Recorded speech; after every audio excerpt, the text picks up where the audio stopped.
India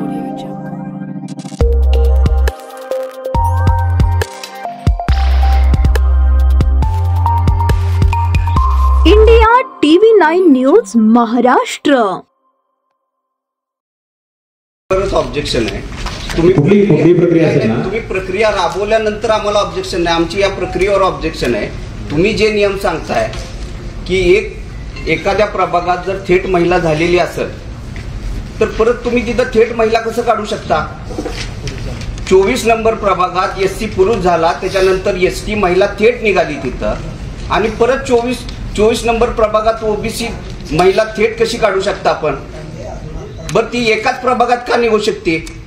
आम्हाला OBC महिला पुरुष याचा वाद नाहीये। सगळ्या जसे थोडती चिठ्ठीत निघतात तशी 24 नंबर डायरेक्ट थेट का काढताय तुम्ही? ती पण चिठ्ठीत व्हायला पाहिजे।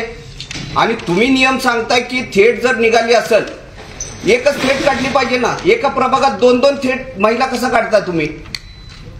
बरं आम्हाला त्या ओबीसीच्या आरक्षणाबद्दल नाही, ते ओबीसीचं आरक्षण इथं महिला झाली तर कुठं तर पुरुष होईल त्याबद्दल नाही, ओपन व्हावा का हे नाही। आपली ही प्रक्रिया आपण जी राबवता ही चुकीची, ही आपल्या निदर्शनास आम्हाला आणून द्यायची की आपण ही प्रक्रिया चुकीची। तुम्ही जे नियम सांगताय तेच नियम तुम्ही पाळत नाही। बरं आता आम्ही हे जे बोलतो हे राज्य सर समजलं मला ऐकून घ्या। मी वादविवाद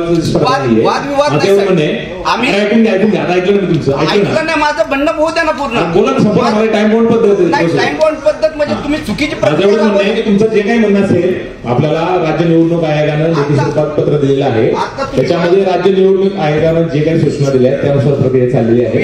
या संदर्भात कोणतीही तुमचं ऑब्जेक्शन असेल तर लेखी स्वरूपात द्या, मान्य राज्य निवडणूक आयोगाकडे पाठवू आणि त्यानंतर ते फायनल केले। मला तुम्ही हे सांगा की राज्य निवडणूक आयोग म्हणून इथं कोणी नाहीये का? राज्य निवडणूक आयोगाचं इथं कोणी नाहीये, इथं राज्य निवडणूक आयोगाचे लेखी स्वरूपात पत्र आलेलं आहे, त्यानुसार आपण प्रक्रिया राज्य निवडणूक आयोगाच्या मार्फत नाही का होत? राज्य निवडणूक आयोगाने आम्हाला प्राधिकृत केले, राज्य निवडणूक आयोगाने काय लेखी स्वरूपात निर्देश दिलेले आहे त्यानुसार ही प्रक्रिया होत आहे। राज्य निवडणूक आयोगाचेच प्रतिनिधी म्हणून तुम्ही इथं बसलात ना, मग राज्य निवडणूक आयोग म्हणूनच मला आपल्याला प्रश्न आहे की तुम्ही हे कसं केलंय? मला हे सांगतोय की राज्य निवडणूक आयोग जी सूचना दिलेली आहे तेवढं सांगतो तुम्हाला मी।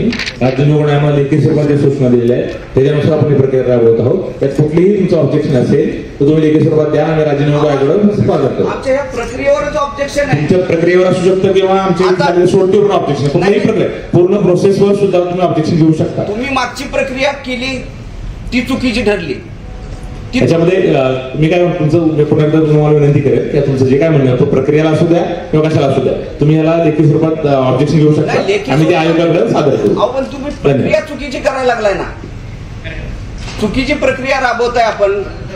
एक तर राज्य निवडणूक आयोग म्हणून कोणी नाही असं सांगताय, तक्रार राज्य निवडणूक आयोगाकडे करा म्हणताय। आपण 16 चिठ्ठ्या या